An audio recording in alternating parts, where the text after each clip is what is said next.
Hi, I'm Howard Winston from Cincinnati, Ohio. First, I wanted to thank you and Charlie for your sharing your time with us today. Thank you. My question is, you've repeatedly said that you see many wonderful stock ideas, but can't invest because they're too small. Given that many in the audience today have a lower dollar investment threshold... Do these stocks have names? Well said. Well, the answer to that is that we don't look anymore. We assume that there are a reasonable number of opportunities as you work with smaller amounts of capital, because it's always been true. I mean, it was over the years, as I looked at things, clearly you run into companies that are less followed as you get smaller, and there's more chances for inefficiency when you're dealing with something where you can buy $100,000 worth of it in a month rather than 100 million. But that is not because I'm carrying around in my head the names of 25 companies that we could put 100,000 in. I just don't look at that universe anymore.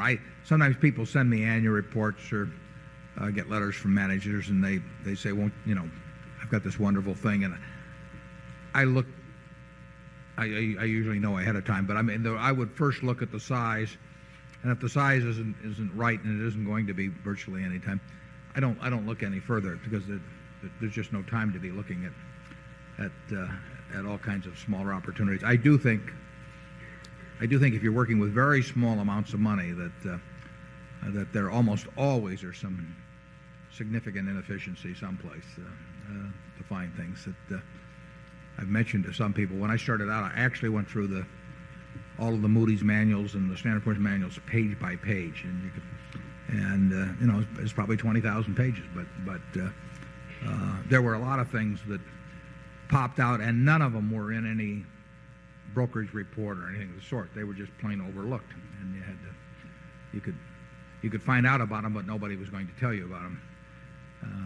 And my guess is that continues to be true, but not on anything like the scale it was then.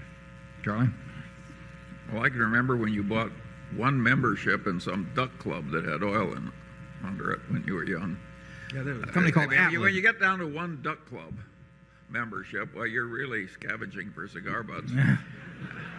But not a bad cigar butt. There were 98 shares outstanding. It was the Delta Duck Club, and the Delta Duck Club was founded by 100 guys who put in $50 each, except two fellows didn't pay.